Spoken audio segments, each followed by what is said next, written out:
So John, are you going to go live? So I don't need to go into StreamYard at all, right? Okay. Recording in progress. So tell us, John, you're live? Okay, go ahead. We're live. John, you may want to remove your thing from the bottom. Got. All right, Kevin. Okay, so I'll introduce my show. Yep. Welcome to Truth Jihad Audio Visual, the best incendiary interviews with the most interesting people, calling it the way they see it since 2006. Yeah, Kevin Barrett. I've brought on all sorts of really important critics of current leadership, going right back to the heyday of the 9/11 Truth Movement in 2006. And today I'm happy to bring on the guy who may be the most fire-breathing anti-establishment presidential candidate that we've got for the coming election.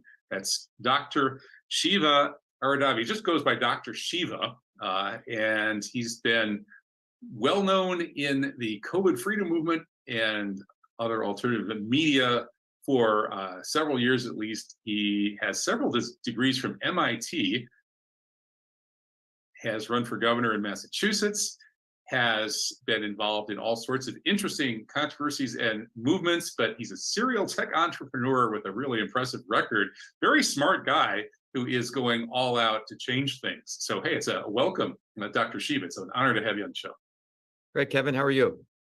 I'm well. I'm having a wild time here in Morocco. We moved here. Our stuff in the shipping container finally showed up 2 days ago, 6 weeks late. And so we're happy and ready to talk about fixing American politics. So maybe I can come back to that godforsaken country someday for longer than a brief visit. Where do we even start about what's wrong with America and how to fix it?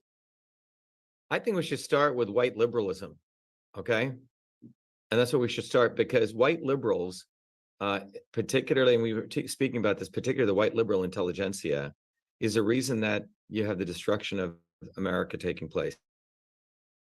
Because they've been the people who've been the apologists and the promoters of what I call not so obvious establishment. You know, thinking that someone from above is going to come save us. And they have theories on this, really bankrupt theories.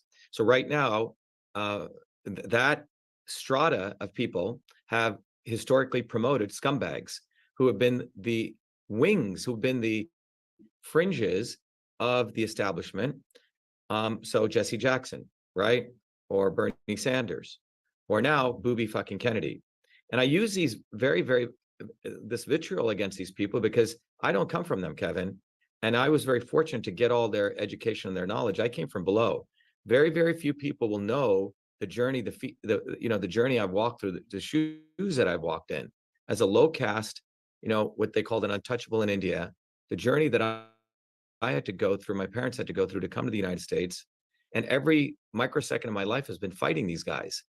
And the real enemy in my struggle has always been the quote unquote, and I want to put double quotes around the white liberals. Now the white liberals represent a multiracial aristocracy of liberalism who claim they want to help people of color, who claim they want to help poor people. But what they do is they want to keep people in bondage in their nice little cages. And as long as you stay bounded in those cages, they promote you and they advance you. But when you step out of that cage, they become very, very angry. Okay. But the current moron that they're promoting is Booby fucking Kennedy, who comes from that white liberal establishment, speaks all the words of anti-establishment, but is fully entrenched in the establishment. A decade ago, they used Bernie Sanders, and before that they use, they have a lineage of these people, black and white. And I was calling out Bernie Sanders back in 2002. Okay. And I was because of the experience I'd gone through with Jesse Jackson, and we called out, Trump. Trump is on the right, or the Rand Pauls, right? Those kind of people, right? But the establishment typically has these fringe people who act like they're anti-establishment, but they exist as the wolves and the foxes to literally talk enough, but to shepherd people back into the arms of the establishment. Now what's happened is people have awoken to the uniparty. So now, because of our movement for Truth, Freedom, Health, and at my candidacy, Booby fucking Kennedy, and my prediction, he may hook up with someone like Tulsi Gabbard, are going to position themselves again like the Bernie or the Trump of the anti-establishment, quote unquote anti-establishment movement, to try to hijack the real revolutionaries of what we've been doing. And that is the purpose of Booby Kennedy. And his entire family can be thought of as a grifter network with and they're essentially, no one should feel any sympathy for these people. They're like mob bosses. Oh, he was shot by the CIA. Well, look, all these government agencies take sides on which crime boss that they want to support from time to time. So taking sides on any of these criminal crime families is absolutely just stupid. And you know, well, let me interject with a quick question here, because I know some very smart people who agree with you on RFK Jr. being a sheepdog. And my question to them has been, okay, if that's true, how precisely does this sheepdog activity hurt the movement? That is, you know, they're arguing that somebody like Bernie Sanders exists to take people who would otherwise be doing something more effective and bringing them back into the electoral system to vote for socialism. And that's going to end up being useless. There's something more useful they could have been doing. So if indeed Bobby Kennedy is somehow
right?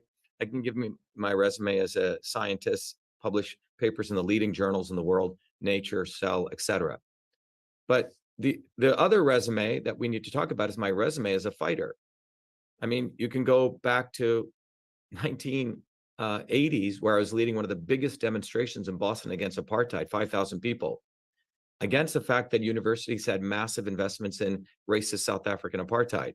The white liberals at the time, you see, there's always three groups I realize there always were: the establishment, the obvious wolves, the white liberal elites who act like they want to help the poor people and the blacks and the poor whites, who say, oh yeah, this is horrible, but let's do it our way. Don't curse. Let's do it nice. We'll sing songs like We Shall Overcome. We'll support some fool who's going to help you, but you have to be patient, right? That whole lingo.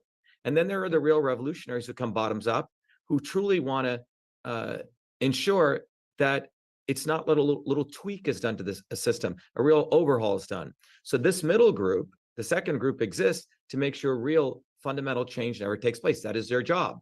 So when you go back, you know, to my own personal upbringing, and I'll give you many examples, you know, I happened to work my butt off. You know, I was reasonably smart. And, you know, I created the first email system as a 14-year-old kid in New Jersey. Email was created not by the military industrial complex, by a 14-year-old dark-skinned Indian American kid in Newark, New Jersey, where nothing's supposed to come out of. And the facts are black and white on that. You know, it was a huge struggle I never wanted the PR, the publicity of that, but it was a very interesting set of events when my stuff went in the Smithsonian, and the racist attacks I endured, not from whites, but from Zionists, professors in academia, and specifically from white liberals, who could not withstand the fact that in spite of all the accolades that I had at MIT, that I'd invented email before I came to MIT. You see, they expect that you get anointed by the liberal institutions, then you're deemed as an inventor, you see? So I won every award at MIT, was on the front page for inventing many things. But when the facts of my invention of email went into the Smithsonian, it created a huge uproar because, whoa, whoa, whoa, you can't have that. How can Newark, New Jersey create email? How can it come from a dark-skinned Indian kid in Newark, New Jersey? It can only be done by a white guy like Bill Gates or Zuckerberg who goes to Harvard and drops out. That's cool because you're anointed by them. So that is a very, very insidious form of the white liberal racism, that as long as you're in their club, then you're anointed. Let me give you another example. When we did that march in 1980s, many people don't know, but many of the leading institutions had lots and lots of investments. They were making money off apartheid racism in South Africa. So obviously, people who cared said, hey, universities should pull out this funding. So there were three groups, right? The obvious establishment who said, no, no, no, we're helping. These are among the student leaders, right? Oh, no, we're helping the Blacks by putting that money in, right? The second group was wanting to sing We Shall Overcome type songs, thinking, you know, they're going to emulate another bullshitter, Martin Luther King, who actually really hurt the civil rights movement when you really look at it. And we'll talk more about that. And then there were people who had studied movements. The fact is, when you look at the arc of human history, it has always been everyday, ordinary people's names who you do not know, who come bottoms up, who build these movements. And that's where real changes come. Now, in the 1950s, as the social scientists and the CIA and a lot of people did research, they said, shit, we can't have bottoms up people coming. So we're going to create our own heroes to hijack those movements, right? But when I go back to that experience as a 17-year-old kid at MIT, we knew that the white liberals who would talk about helping the Blacks in South Africa, 10,000 miles away, none of them would want to walk over to Roxbury and Dorchester, which were the predominant Black communities. Ooh, we may get mugged there. I lived in Dorchester while going to school at MIT. So my friends were the food service workers and custodians at MIT. Even though I was an MIT student, I never forgot where I came from. So what did we do differently? Richard, very different approach. And Kevin, we organized, said, yes, MIT must remove its investments from South Africa, but we said we must stop apartheid from Boston to Soweto, you see? So we also organized a food service. That's the kind of thing that Malcolm X was saying that got him in trouble. Yeah, well, Malcolm's one of my heroes, okay?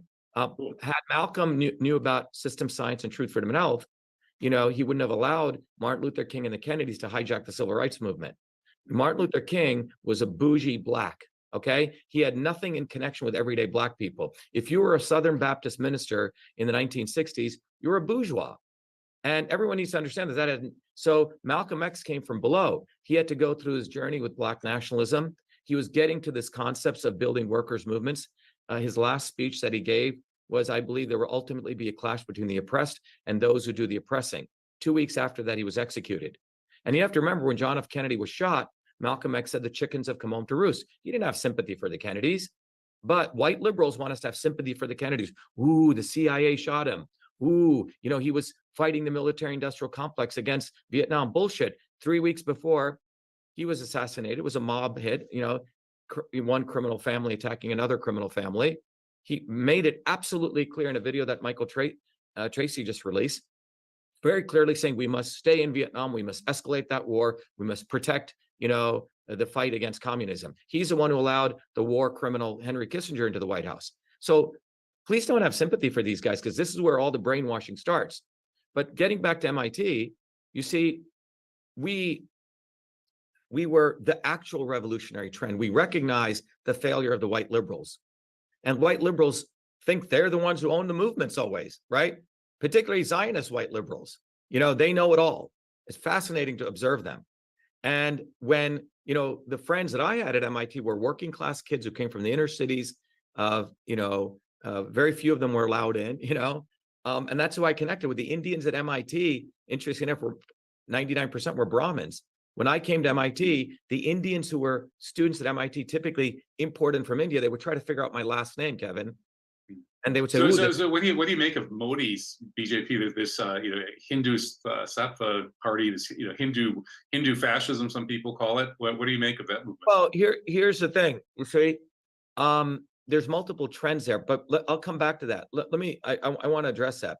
The bottom line is this: I grew up in India experiencing the fucking caste system, where I was spit on. My parents were spit on.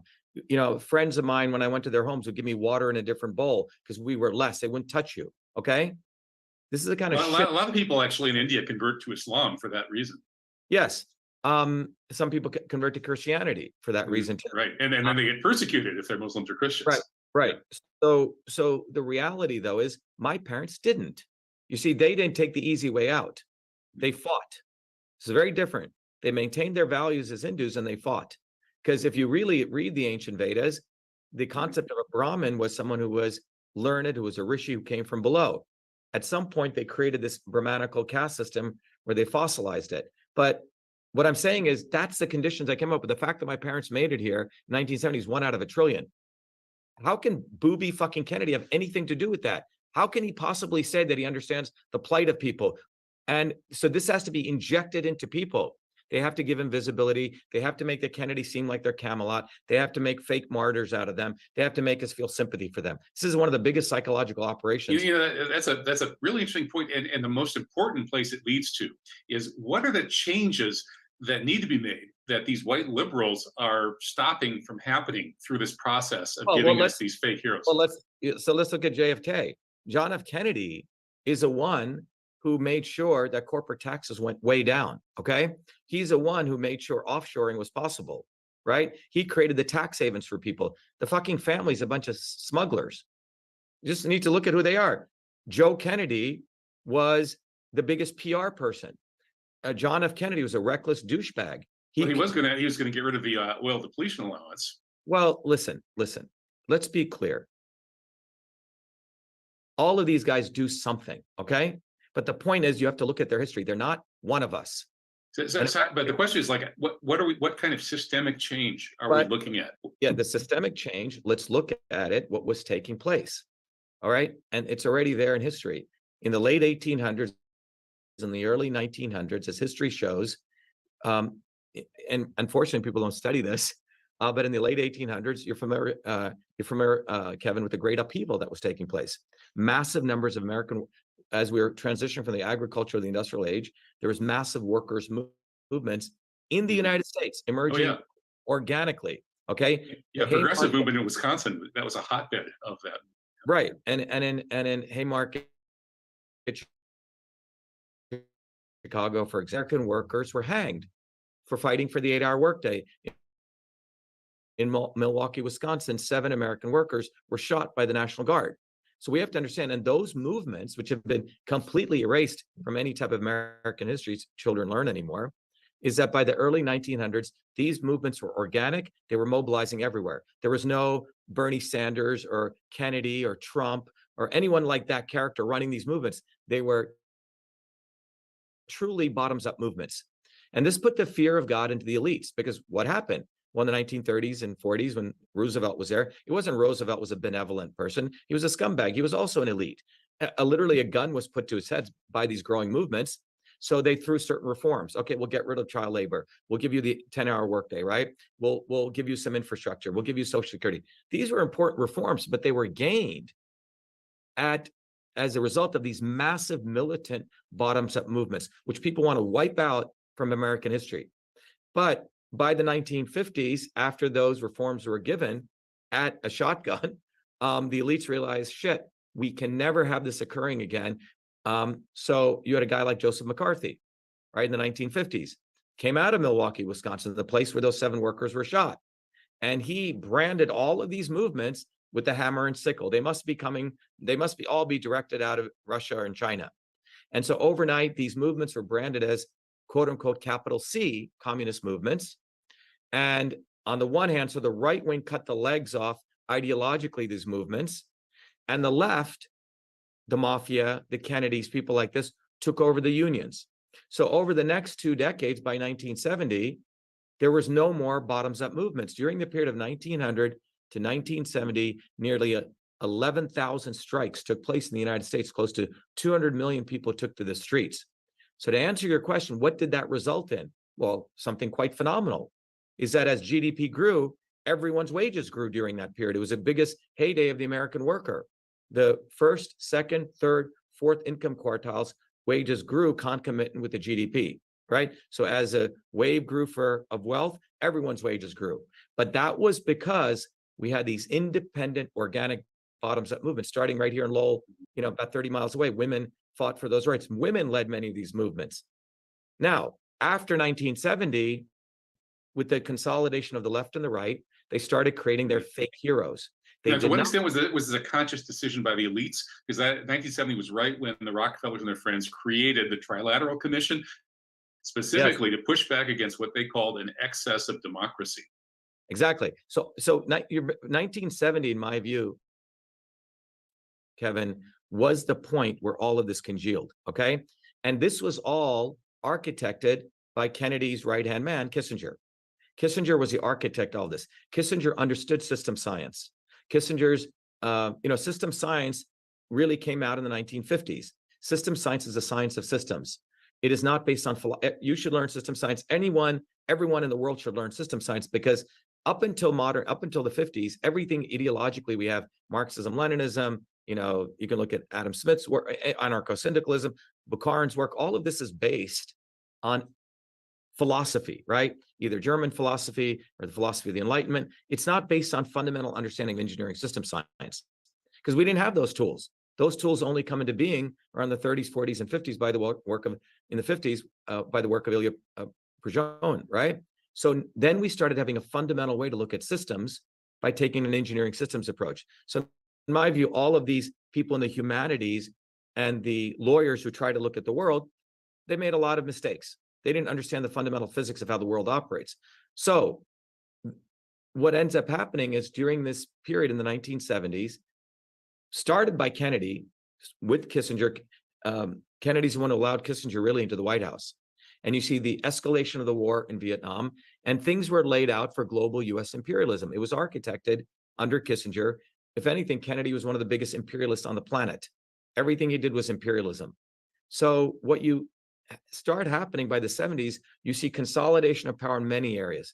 In science, the Mansfield Amendment gets passed. So you have the consolidation of the NSF and the NIH controlling vast amounts of money, and science essentially, prior to the 1970s, you still had the concept an academic would go to the ivory towers to research all sorts of wild shit, right? Be radical. After the 1970s, the passage of the Mansfield Amendment, you have massive consolidation of power. Academics become prostitutes, basically. They become the old, right? Yeah, that's very well documented. Prior to about 1970, in all these changes that you're talking about, the University of Wisconsin had actually become a leading university, sort of Ivy League second tier, thanks partly to the people who either couldn't get into Ivy League, but they were so close. In some cases, there were quotas, I guess, that they ended up coming to Wisconsin. So we had a first-class world university with good funding, especially for humanities. And then these guys, the Rockefellers and their friends, figured out that if you fund these smart young people to sit around trying to hash out,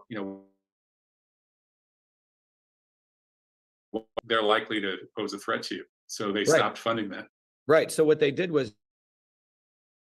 during the period of 1970 till today, the really smart, radical thinking, innovative thinking people who would go into academia were all left out. So they created the lemmings, right? So the tenure process, a funding process, academics became salespeople. And by the way, the Mansfield Amendment is quite interesting. People don't know about it. You had a small percentage of this big, vast amount of military funding, which they would just dish out, prior to the Mansfield, to all sorts of people who are doing very cool stuff based on meritocracy, right? So you wouldn't have to beg for money. After the Vietnam War, right, they said, you know what, we cannot have basic research, unless it was purely for military use. So that little piece, which represented a lot of money, was put under these very, very political organizations like the NIH and the NSF. So science became very, very politicized. So that's one event that took place in the 1970s. The other event was you had the formation in the healthcare of the GPOs and the PBMs, right? You had the fact that the insurance companies, the big hospitals, and big pharma consolidated to drive policy.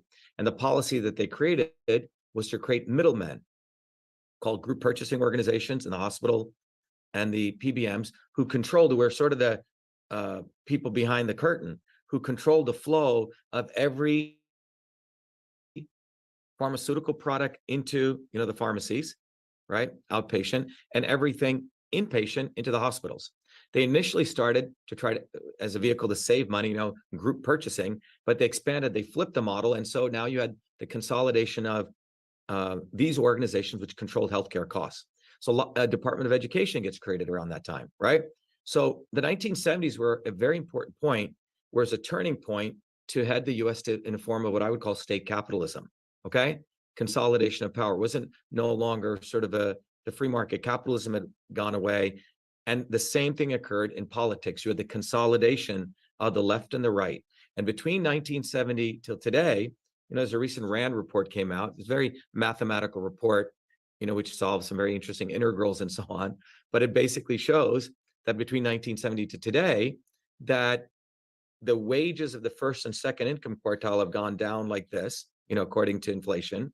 And if you take the area under that curve of all of that, it's about $47 trillion in wealth was transferred from the first and second income quartile to the upper two income quartiles, even though the GDP grew in the same fashion it did from 1900 to 1970. But what was the difference, Kevin, was between 1970 to today, there were no more mass movements. If anything, there were 990 strikes, and maybe 2 million people took to the streets. So the left and right collusion has destroyed the bottoms-up movement. And that was a role of Jesse Jackson. That is the role of Kennedy. That is a role of Bernie Sanders. That's a role of Rand Paul. That's a role of Donald Trump, to make sure that we look to them. And that is a role of a lot of these professors who say, oh, change will always come from above. But it's absolutely in contradiction to what actually took place. Wait, just to be fair to Peter Turchin, I think he would actually agree with most of what you're saying, but I think his view might also be that these mass movements then get channeled into the actual legislation that sets the rules such that the lower side of the income spectrum does better throughout much of the 20th century due to the policies that get enacted by people from the elites like Roosevelt. But he doesn't understand what the fuck he's talking about. You see, he's giving more preponderance to the bureaucrats than to the mass movements. It is a mass movement. And now, we have to really talk about technology. We can do direct democracy. We have some very, very interesting things we can do now, right? So, but the bottom line is that kind of thinking is a reason we're in this condition, because those people want to be advisors to these people. They want to be advised. They want to still massage this concept of a top-down model. Look, Noam Chomsky was one of my, when I was in the 1980s, when I first came to MIT, I had enough credits to leave MIT in 2 years, believe it or not, okay? And I ended up staying there an extra year. But the day I landed at MIT, I was very interested in why there was this caste system. Because here I was at the #1, MIT was known for system science, actually. That's one of the biggest things MIT would always win, sort of the biggest accolades in. So I wanted to understand this. I went to, someone said, oh, go see this guy Chomsky. So I, Chomsky gave me various books to read, right? But I started understanding this concept of the caste system, where it came from, that it was originally a guild system. It degenerated into the system of hierarchy. It was actually going away before British colonialism. British colonialism heightened it back up. But it was a knowledge of systems that I got very interested in. But no one would always give these long lectures, very theoretical lectures. He wrote Manufacturing Consent, right? He was writing it at the time, how the establishment is doing this. He would give these very analytical lectures, but you would go to his lectures, Kevin, and you would feel completely demoralized. Well, I guess we're all fucked, right? Yeah. It was basically, in some ways, a psychological operation. I've made precisely that argument. Yeah, and I ended up having a big beef with Chomsky starting like 10 years ago.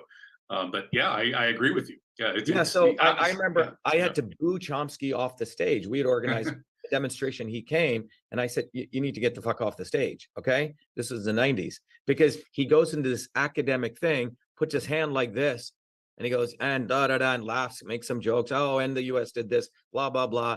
And then you leave, it's classic, pure white liberalism. He's demoralizing the very popular movements that he pretends to support. Exactly, and that is his job, okay? Yeah. Otherwise, you do not become an institute professor. So talking about truth without action, exposing truth is important.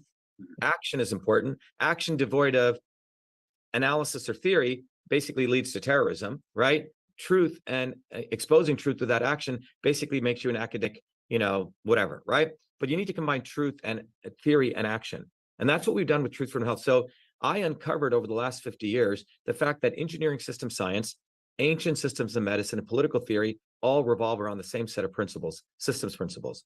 And so what we do now is we teach our leaders, activists, those principles, which are founded in engineering system science, not in German philosophy, not in some wackadoodle religious nonsense, right? But very grounded ideas. And this leads to very, tangible solutions. But the biggest solution it leads to, getting back to Booby fucking Kennedy and Tulsi Gabbard and these new quote unquote fake heroes that they're creating, is that it is only a bottoms up movement, Kevin, that has ever done it. Now, the problem is academics, this is why, because they would have to get their hands dirty building these. So they always say, well, and they come back, because this means they have to leave their ivory towers, right? And they have to go build those movements, and they don't want to do that.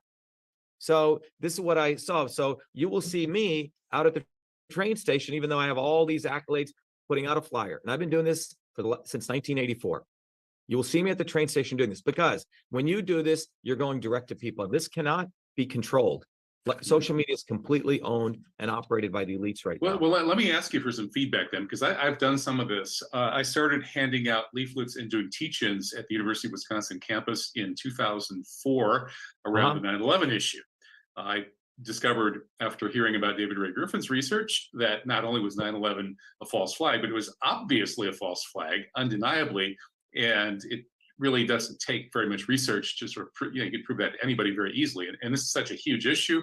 I thought, okay, here's an Archimedes lever that we can use to move the world. So I'm out there doing those teach-ins and leafleting and so on and so forth.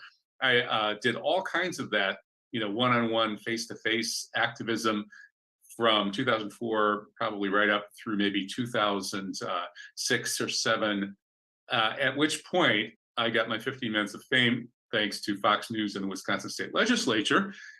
And I discovered that I could reach a lot more people through the internet. So I rolled back. Before that, I'd been organizing lots of events, events that hundreds of people would come to. And it got harder and harder to get people to actually come to live events. And it got easier and easier for me to reach people on the internet. This was the pre-censorship era. So I found myself— But not anymore. Yeah. So now maybe it's time to go back out onto the streets into the real world.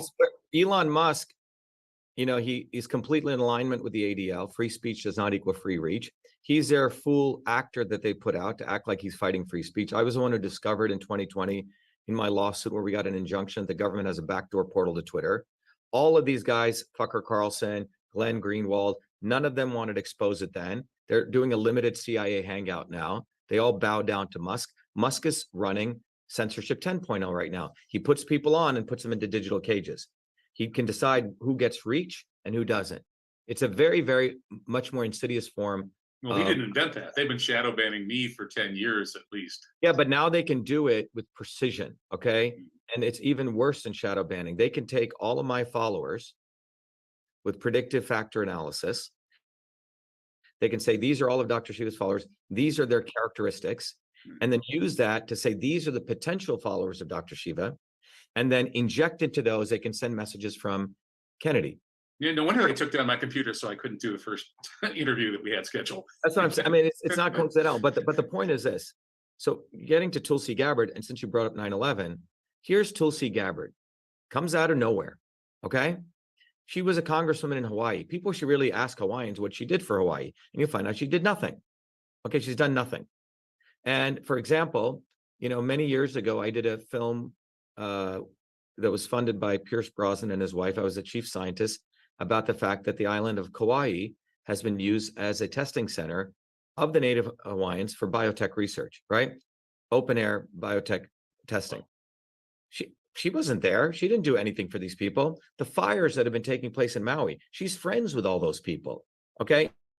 When you really analyze these fires— So do you have suspicions about the origins of some of those fires? And well, here's the thing. At minimum, it's obvious that there's more profit from the fires than not from the fires. Mm-hmm. A, when you promote the fires, you can promote the climate change nonsense narrative. B, this is whether it's in Maui, whether it's in Canada, whether it's in Australia, right? Most of these fires are started by arsonists. There's really no strict, things that they do against these arsonists. There are many, there's no forest management that they do. They have not purposely invested in infrastructure, just engineering systems infrastructure, more, the planes that can drop water, all these kinds of things. These are purposely not done, because when a forest fire takes place, there's all sorts of benefits that the government gets. Like if you take Canada, for example, they were doing the carbon tax at, I think, $90 per, metric ton. And they've already told people we want to get it up to $170. That's a carbon tax.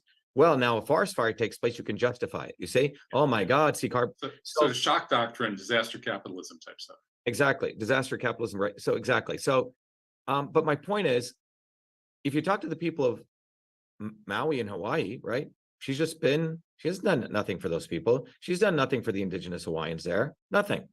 But what she has done is to project herself, just like Bernie tried to say he was fighting for the workers, as though she, with her military uniform, I'm against the military industrial academic complex. Okay, if you're against the military industrial academic complex, why would you then say 9/11 was done by the Islamists and she said that recently at the recent 9/11, when the preponderance of data is right in front of your face, right? That 9/11 was clearly a setup, which was engineered so the United States could set up the biggest imperial, base in the Middle East. This was planned 20 years ago to have a massive base in Baghdad. So here's a woman claiming that she's against the military industrial complex, yet, promotes the 9/11 nonsense and says that's when she got excited to go fight for her country. Okay. When it was a pretext for creating the biggest, a military industrial complex's biggest center in all of the Middle East. So what do you make of Bobby freaking Kennedy talking about 9/11 with what's his name, Peter, the guy who wrote all those Al Qaeda, CIA propaganda books, and Kennedy saying that he thinks very strange things happened on 9/11, and he quickly brought up Building 7. So was that going a little bit off script, or what's the purpose? No. Kennedy basically watches what I do, watches where the masses are, and he just goes there to be acting anti-establishment. And this is what Bernie Sanders used to do.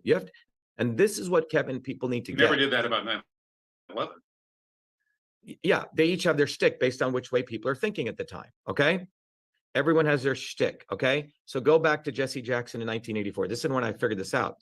Jesse would come into Newark, put on his big, thick black accent, completely change his accent, act like he's one of the working class people. Right? If you remember 1984, Reagan was running against Mondale. And so people were very upset. Working people, again, were breaking from the establishment. So they created this guy, Jesse Jackson, and he talks about the rainbow movement, how he's anti-establishment. And you can go, it's like scripted, would say all the things, taking a little bit from Malcolm X from time to time, right? Whatever he needed to take. Because, they put their hand up in the air and they have enough. I mean, they can do it much better now. They can say, okay, say this, say that. It's just messaging, Kevin. They just say whatever they need to say. William Pepper has, he came on my radio show and said that he thinks Jesse Jackson was actually involved in the Martin Luther King assassination. A lot of people, he was the informant. Yeah, so I think Martin Luther King himself was an informant. Okay, but probably, But the point is that Jesse Jackson was created and promoted, was given all of this because Black people and white people wanted to break from both wings of the establishment. So they know that people want to break. The dark matter wants to break. So they have to inject, and this is what came out of the 1950s. This is the technique. We will create these fake idols, give them access to the media, act like we're attacking them, right? But their job is to corral all these people, to give them hope. Obama's message was hope, okay? And bring them in, give them enough anger, and at the last minute, juice them right into the wing of the establishment, okay? And that's what Jesse Jackson did. Everyone should go listen to a speech at the DNC. He gives this speech, a lesser of two evils, and something about raisins, and and gives all his votes. And no one thought that was going to happen. And myself and my friends were one of those idealists. I remember watching this on TV in the MIT Student Center, and we said, "What the fuck?" right? And that's when, as an 18-year-old, I figured out like what these guys were really doing. And I never voted for any of these guys. I agree with you about Jesse Jackson for sure. Obviously, Obama, Tulsi, Bernie Sanders. Good point. Bernie Sanders, yeah, pretty much. Yeah, well, no. And Bobby, you could be right, but we haven't. I'm No, not. no. Come on. We can't say you could be. He's a fucking tool. And this is why we get into these situations. Let me give you an example, Kevin. And we cannot be saying maybe. This is where, people need to choose their leaders wisely.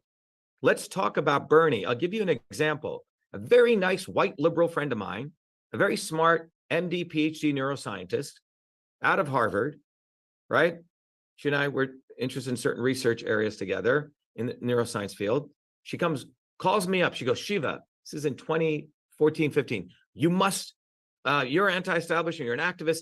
I'm going to be the New England leader for Bernie Sanders. You got to support Bernie. I said, Lori, he's going to do the exact same thing that Jesse Jackson did in 1984. And she goes, what? Gave her the story. Because this is the system's dynamic. Mm-hmm. She goes, no, just like you, Kevin, I don't know about that. I don't know Bernie's like that. I go, no, you have to understand the system's dynamic here. He is there. He is promoted. He is created to sucker you back. And I guarantee you, this was in 2015. I said, mark my words, on the floor of the Democratic Convention, he's going to hug Hillary Clinton. She goes, no way. He's promised us he will not do that. You're an asshole. You always criticize everyone.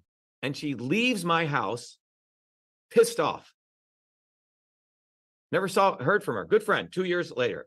But she said those same words you did, Kevin, that, well, we don't know. Let's give Bernie a chance. Shiva, you're being too critical.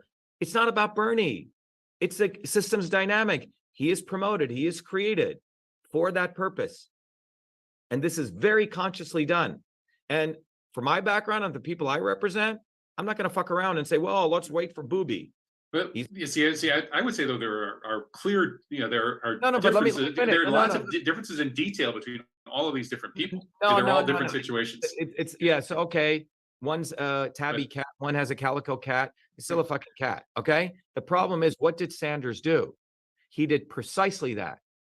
He took all these young people who thought he was anti-establishment, corralled them in, and he gave them to Hillary. Did he not? And he hugged her on the stage. Yeah. Exactly as I said. Right. So did that hurt the movement, the bottom-up movement, by taking people who should have been out, making sure that Occupy couldn't get permanently squashed by the police? They should have actually pushed Occupy. Made sure Occupy didn't get squashed by the police. It fought back and didn't, and didn't. Well, first of all, would that have been better? Occupy itself was a top-down movement. None of these are bottoms-up movements led by people bottoms up.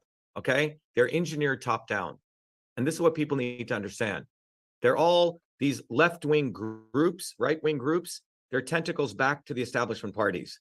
This is very important to understand. Acorn, right, which has existed for many years, right? Obama was part of it. All of these groups are ultimately, their feeders, tentacles back to one wing of the establishment. Now, the establishment has become so consolidated, now they have to create the not-so-obvious establishment, and that's where Booby fucking Kennedy comes in. And that's where Tulsi Gabbard comes in. And it's not a lot of people. They have an array of these people, Kevin. It's like a farm league. It's a CIA intelligence operation. So let's say we're going to try to go back to the real populist movements from before this takeover started in, let's say, 1950 and then was completed by 1970. Now we're getting to the question. Yeah. So how do we do that? Because any movement that we have, it's always going to have, some people are going to be more movers and shakers than others. Some are going to be more charismatic than others. It's going to be a natural tendency for certain faces to rise out from the crowd, like yours, for example, during the COVID freedom movement. And then these forces are going to come in and start manipulating the movements. So even if they don't create the movements, they're going to come in and take them over. Okay, so what can we do? First of all, because there are market inefficiencies, my coming into being should never have occurred. I came in during this very interesting time in 2020, where I came in as a scientist. We exposed a lot of stuff. And then we realized what Booby Kennedy was. I was the first one to expose Kennedy. The fact he endorsed Hillary Clinton, not once, not twice, 3 times. The fact before you went into his home, you had to be vaccinated with the mRNA vaccine. Fact, when I was running in 2020. That was his wife. Fuck him. You know how many people divorced over this issue on medical freedom in their own families? And if you're even going to justify that, It's disgusting, Kevin.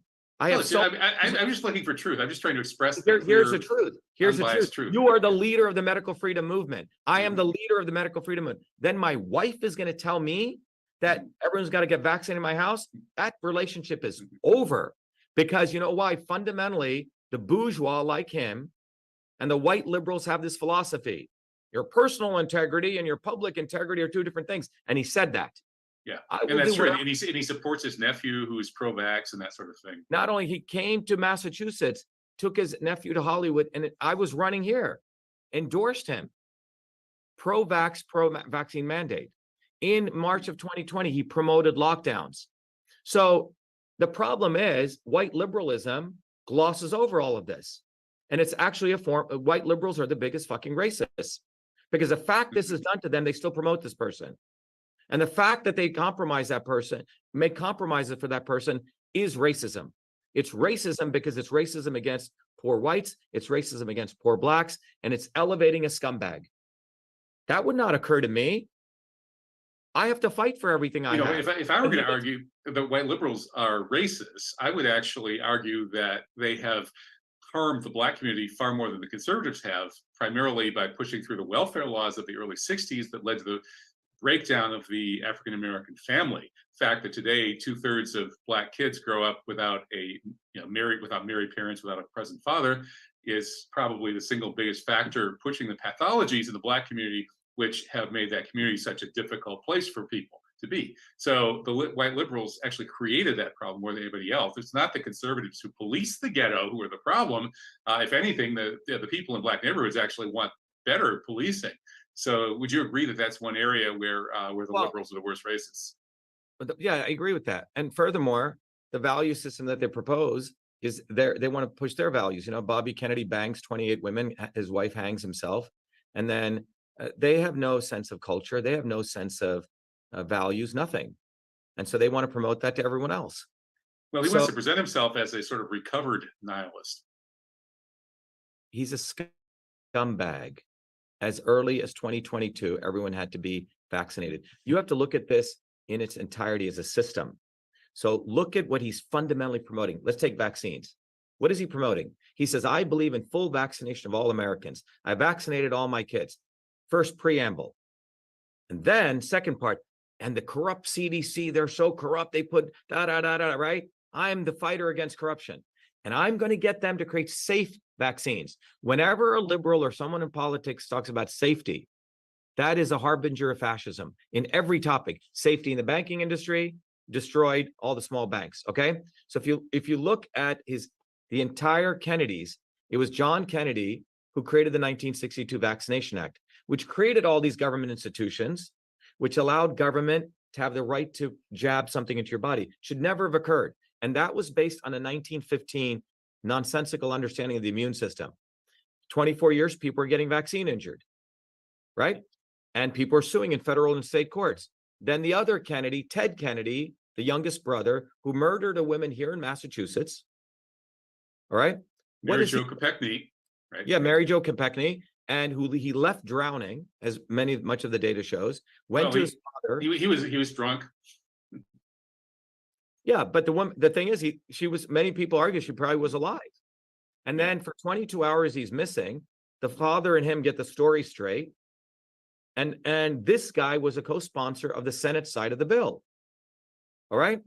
For the National Vaccine Injury Program, a euphemism for indemnifying pharma companies. Much worse than that. It created more government infrastructure under Health and Human Services, where you cannot now sue a pharma company in courts. You have to bring them under the vaccine courts. That was brought by Kennedy number 2.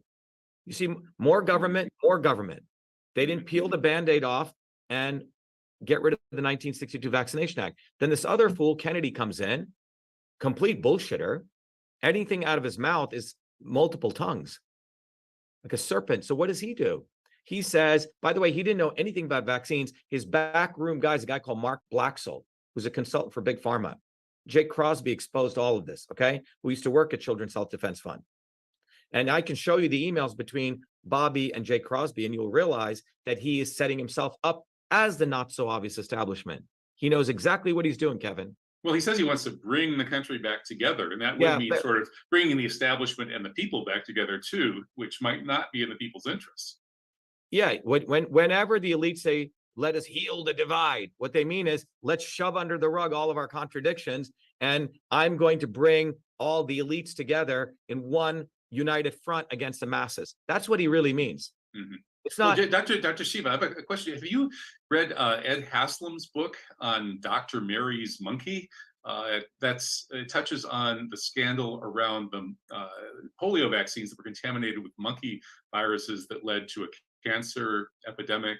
Really interesting story. So it's shockingly plausible for what sounds like a really outrageous conspiracy theory. This research on that was being done in New Orleans, and some of the same people who were involved in the JFK assassination were actually involved in this secret research on how are we going to deal with the fact that we injected so many Americans with these cancer-causing monkey viruses in the 1950s.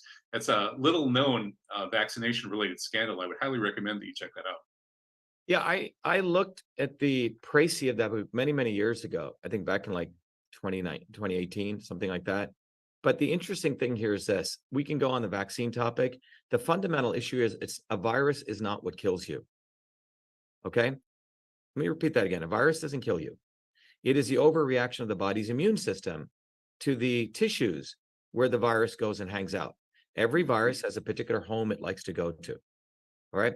And we were teaching, so it's not a vax versus anti-vax argument. Now you're creating a dialectic. That's the real divide.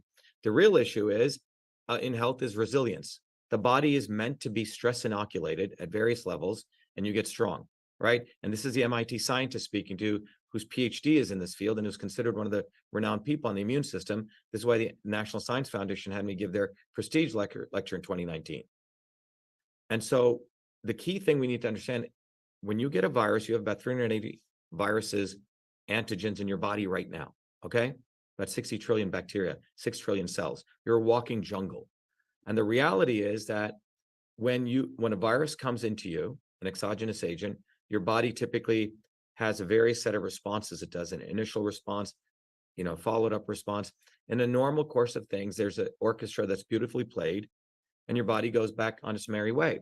Yeah. But if your immune system is compromised, your body overreacts. It's like it doesn't have shock absorbers, and it overreacts and it starts attacking your own body. In the case of the Ebola virus, it goes to the endothelial cells. So you start bleeding, right? It's not the virus is eating away at your heart. Your body is overreacting, okay? The epithelial cells is where the coronavirus goes. Quick question. Is it always just overreacting, or is there some level where some viruses in some situations become so successful, they thrive so much, they unbalance your body's ecosystem, and they're actually doing some damage themselves? It is, in other words, the virus can do damage aside from the immune response. But okay. The reality is your body has many multiple subsystems, okay? When you get infected by a virus, your body upregulates about 1,000 different genes, all right? Your body was designed, when the HIV stuff came, I said, stuff is nonsense. How could a virus destroy your immune system? It's bullshit. And all of Gallo's work was known to be bullshit. He conflated HIV, saying this virus is eating you up, right? It was all fraudulent data. Go look at the New York Times. He was going to be exposed. And Fauci came in and well, that's actually the majority of RFK Jr.'s book on Fauci is about that. Which is all stolen from my stuff. He waited until 2021 to do that book. Go look at his tweet feed. Nothing on Fauci in 2020. Zero. Do you understand, Kevin, that he's engineered by the establishment to be the anti-establishment scumbag? And yes. Well, you've said that. I was just pointing out that it was interesting. And it's also interesting that the media, which attacked that book, did not say a word about the fact that the majority of the book is actually about this HIV controversy. Yeah, but isn't that odd? Ron Unz wrote pieces about this. Why would the media not attack him over this supposed crazy conspiracy theory about AIDS? And the reason for that is probably that crazy conspiracy theory is true. Right.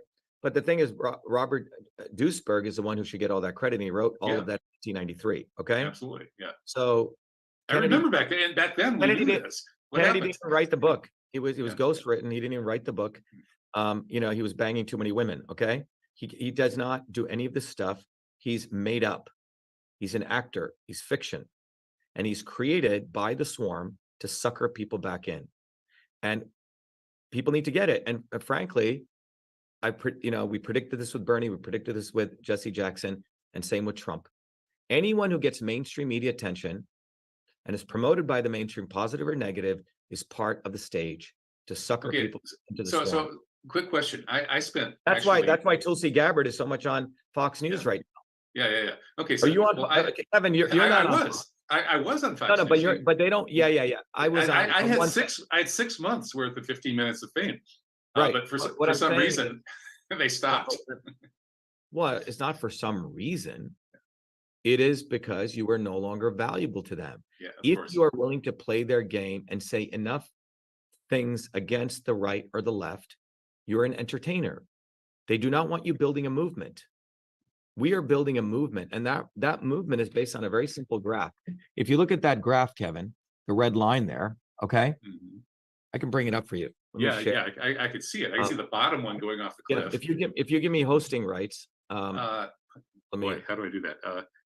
You just click on me and you say make co-host or something. Okay, go to participants.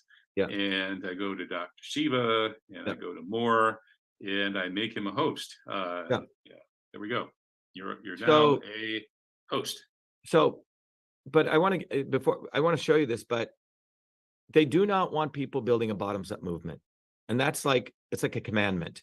So anything from people building a bottoms-up movement, Kevin, is valuable to them. Any distraction. So they'll try to use the obvious stuff. Oh, vote in our elections. They're so fair, right? Vote for Biden or Trump. So that's one group of people they sucker in that way. The purely lazy people. And the second set of people think the Messiah is going to come. They sucker in by creating these anti-establishment fake heroes. Kennedy and Tulsi Gabbard, and another, it would have been Trump, and another would have been Obama, and so on. And these people overnight are engineered as the anti-establishment candidate. And then they intentionally conceal people like me. But the problem that they're having right now, Kevin, is in 2020, about 500 million people know about our movement globally.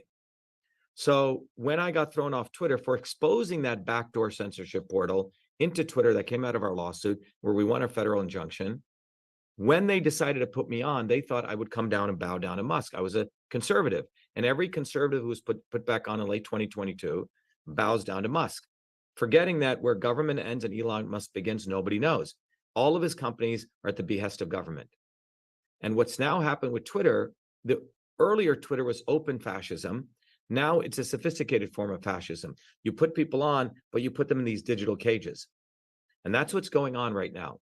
So when you put the pieces together of this, they recognize that our movement exists, that we go on the ground. And we have been hammering not only Kennedy, but Trump, fucker Carlson, right? Because they're trying to make him a martyr. When he came out of, go look at his whole background. He's CIA, right? Or Alex Jones. These guys are entertainers. So they've created a motley of people to keep people's attention, as though these people are going to do anything. But none of them want to build a movement, because a movement will be the end of their entertainment. And we're the only force that's doing that. So what mechanisms does the movement use to get things done? In other words, there's three items, okay? And look, I've studied all sorts of movement my entire life, left wing, right wing, everything you can imagine, okay? And first of all, we have to have a very clear vision. What is it you want? Truth, freedom, health. And those three things aren't words for us. Those are interconnected concepts, because without freedom, you can't get to truth, science, right? You have to have lots of ideas. And without science, you can't figure out what's right for your health. And without health, no one has a wherewithal to fight for truth or freedom. And by the way, those three concepts go back to general systems theory, transport, conversion, storage. And I'm not going to get into that, but these are not just words. They're concepts of the movement of information, matter, and energy, freedom, the conversion of information, matter, and energy, truth, the scientific method, and the infrastructure which holds all this together, the structural concept, which is health. So we have a very clear vision. If you look at the works of Marx or Lenin or Thomas Paine or Adam Smith, or go back to all these revolutionary writers, again, all of their works were based on philosophy, not on fundamental engineering. So that's what I've uncovered. So that's one, a clear goal. The next is, but does the human being want to be engineered? Dostoevsky had a few words to say it's not about it being engineered. It's following nature's laws. It's being in resonance with nature's laws. Okay, so The problem is most of the people who've been revolutionaries they're not engineers. They've never built anything. They're not plumbers. They're not electricians. They don't have to abide by nature's laws. They can make up something in their mind. Oh, I believe in anarcho-syndicalism. Ooh, I think we should have a vanguard party top down. You say Leninism. What is the fundamental nature of how humans are, and what do we resonate with? This comes back to a very deeply spiritual issue. You're not imposing something. You're living in resonance with nature. So as a part of that, the science of systems is we teach people. I used to teach it at MIT. People used to pay a lot of money, but it's not only the science we teach. By the way, George Soros, by the way, is one of the leaders on reflexivity theory, which is a foundation in system science. So a lot of people don't know this, but the 10, 20,000 people really are advisors. They all go through the Kennedy School. They go to MIT. They learn this very foundational knowledge of systems dynamics. So we have figured out a way to teach anyone that. Not only teach them, but they learn it, they teach it, and then they serve at the local level. The third piece of this is the engineering piece, which is you have the science, you have the vision, but you got to, and what is that? That's getting on the ground, okay? Nothing is going to change unless we have communications with our people, neighbors, having discourse. And a lot of this used to occur in the 20s.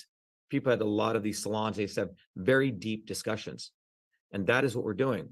Because right now, I do a tweet, which used to get 30,000 retweets, it gets 5 or 10. When I was put back on Twitter, the first tweet I did, I said, Elon, why don't you make me your CEO? That got like nearly 20 to 30 million views. And then the next day I said, are you going to remove the backdoor portal that I discovered? Clayton Morris of Redacted got Musk in an interview. And he said, Dr. Shiva's lawsuit exposed that there's a backdoor portal. Are you going to remove it? He said, oh, I'll think about it. Let me get back to you. Never got back to them. He's a government front man. So as I started I have a graph on this. You can probably literally a national security matter, I would imagine. It's not a national security matter. It is on November 16th, 2018.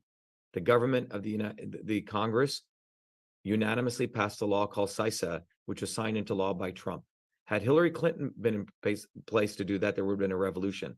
They needed Trump to do that. First Amendment says Congress shall pass no law that will abridge the freedom of speech. That's what happened on November 16th, 2018. We don't have freedom of speech on social media. It's gone. The government, and that's what they did to me in my 2020 election. I exposed the fact that government was deleting ballot images. The government used this portal, it's all documented in testimony, to contact Twitter. That's what occurred on September 25th, 2020. We exposed that, and then I was thrown off Twitter permanently for exposing that. But you were actually kind of ahead of the curve on the Twitter files issue. Twitter files is a limited hangout. It's bullshit. The people that are exposing that are part of all this nonsense. And including The Intercept, including Tucker Carlson, including Elon Musk. That's what I'm trying to tell you, Kevin. The elites have gotten very sophisticated. When an independent, let's say you and I are independent, okay? Let's say you independently expose 9/11. You had but you're not connected with the left or the right, which I assume you're not, okay? You did it on your own. They will not give you any limelight, okay? And they'll conceal it for 2 reasons. 1, it's a truth, but 2, it's not controlled by them. 3, 4, 10 years later, after people come to learn about it, when it doesn't matter anymore, right? When the event is taking place, they want to conceal it. But when it's later, it's in vogue to talk about it. You can make movies and you can write a book about Fauci, right? Then it becomes popular to talk about it. You can make money on it. And then Tucker Carlson will do something on Twitter files, okay? He will bring in Elon. But this is after the house is burned down. And they'll make movies. He finally mentioned 9/11. He finally mentioned Building 7, I think, just 6 months ago or something. It's too late, too little, too late. Yeah, then he's talking that's about for Obama. sure. He's talking about Obama being gay now, right? Yeah, It's all yeah. entertainment. Yeah. Tucker Carlson, he's from. We were talking about that stuff when it was happening. That when Sinclair started talking about it, I was on the radio with it 10 minutes later, pretty much. That's what I'm trying to say. Delayed truth is deadly. That is what they give entertainers, to talk about stuff after the shit has occurred, when it's irrelevant anymore. 3 years later, all these doctors say, oh yeah, we're going to send a petition to Trump to stop. Well, you didn't do it in 2020. You made money being silent, and now you're trying to be fake martyrs after the fact. So they have it down to conceal the actual purveyors of truth, do a limited version of that, which is what Twitter Files was, and then tell the whole truth and make a movie and profit from it after everything's done. And that, what do you think the people who are part of this, what is their attitude towards it? Do they feel superior to other people? Do they feel ashamed of what they're doing? I mean, I have a hard time putting myself in their place. I couldn't live with myself. I don't, Kevin, this is what I realized after being, you know, I was in Hollywood for a couple of years in a relation with someone. What I realized was, if you are a good human being and you try to even understand their thinking, these sociopaths' thinking, you will never figure it out. It is like, can you get into the mind of the scorpion? You know, the story of the scorpion and the frog, right? Yeah. You think you can figure that, you think you can help them. You think they're not that bad. And what I'm trying to tell you is, the wisdom that I've gained is these people are not reformable. You cannot ever understand them. They are pure evil. The way they think is all about them. They will even talk like they're anti-establishment if they can get their name in lights, but they have no interest in helping people bottoms up at all.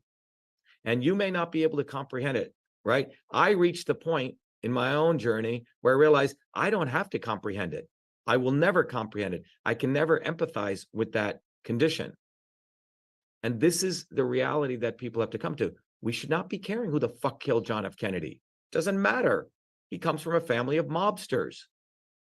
Why are we, the masses, trying to figure out how one king executed another king? Whether he used poison, whether he used darts, whether he used a knife, it's irrelevant. And so they want us to pay homage to them, homage to their plight. So we ignore the plight of everyday people when we build up the bottoms-up movement. So if you look at this graph that I want to share with you, if people go to shivaforpresident.com, you know, we have our, you know, nice picture there, nice simple website. We've always been running independent, and this is why Kennedy and Tulsi Gabbard must now run independent, because the steam and the explosive growth of our movement. So we have a simple, very powerful flyer. You see that? Yep, sure do. It's got our Lesser brand. of two evils is killing your children. Right. So because we don't have a lot, I mean, when I go to the train station, I don't have a lot of time, right? And we have a very simple graph there.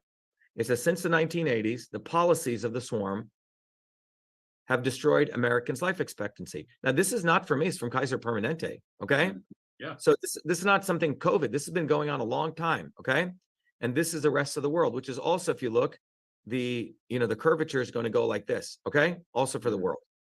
And this is by design. And this is what happens when we vote for the lesser of two evils. And my solution is we need a systems overall, which demands a bottoms-up movement. Then we have our link to our video.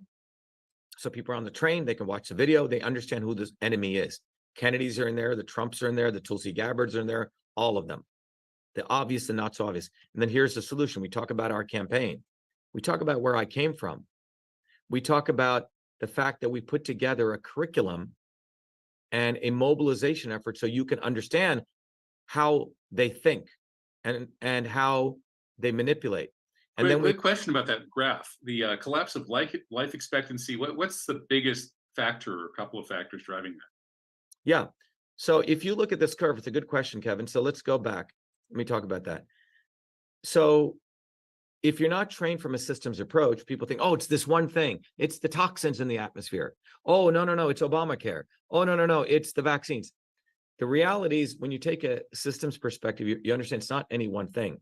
It's called the superposition principle. It's not any one. It's the aggregation of a number of things, okay, that contribute to that. But I can tell you what they've done from a systems biology standpoint as a biological engineer.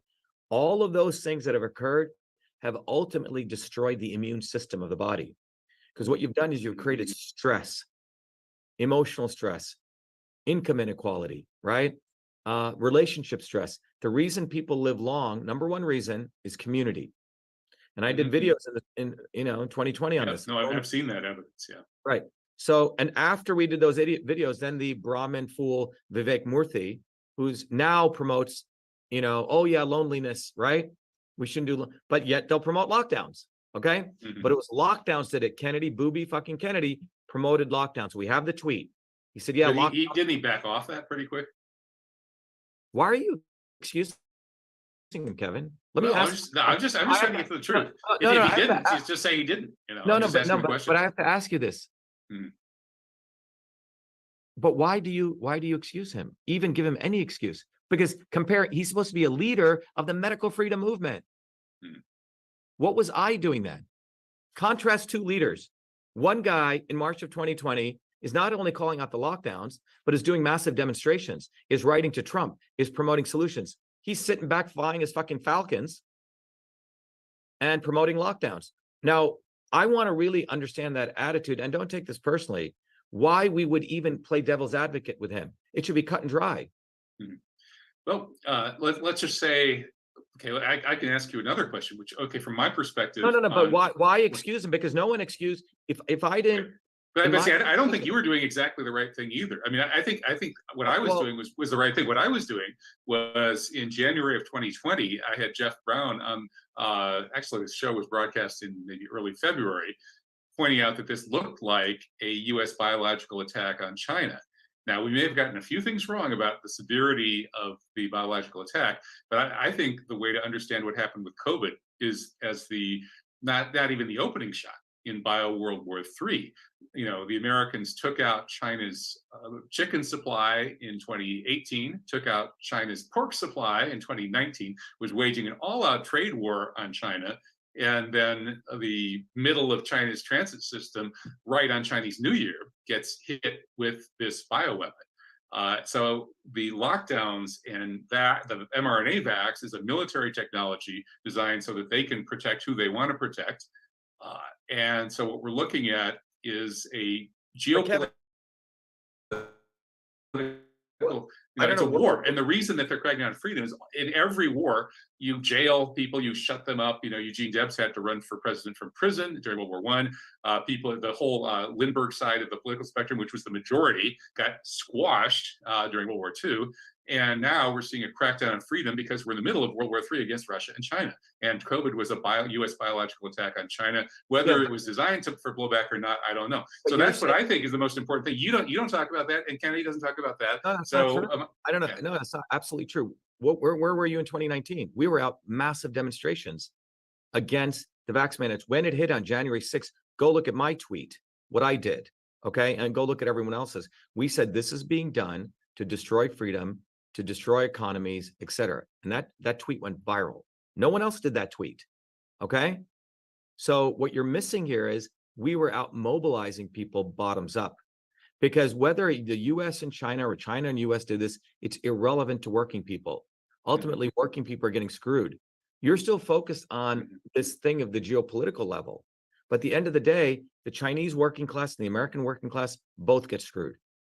And ultimately, what we need to recognize is that there's a bunch of very, very wealthy people, and even Putin is part of the thuggery, okay? You can criticize what's going on in Ukraine, right? Which I have done. But ultimately, when you take the meta level view, this is a global game that's being played against the global working class everywhere, the international working class. And no one wants to discuss that. We want to talk, it's easy to say, yeah, Putin is getting screwed here. I mean, you can do that analysis, but we need to go one level deeper. Ultimately, if you look prior to 2020, when the so-called pandemic hit, right? What was going on? There were close to probably about 100, 200 million people protesting all over the world against corruption, against wage cuts. You know, you had the French, you know, Yellow Vest movement. You can go look at everywhere.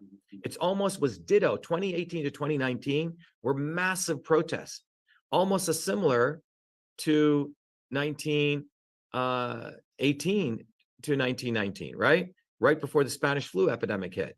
It's quite an extraordinary event. Yeah. You had people rising up, working people, and then suddenly this quote unquote, you know, I think the thing that you might concur on, whenever people rise up bottoms up, the elites create a distraction. Yeah, right. Remember, right before 9/11, we had the anti-globalization movement peaking in Seattle. Exactly. And there were bills in Congress which weren't moving to violate privacy. So all those bills were just stuck. Okay. Yeah. Heroin sales were way down.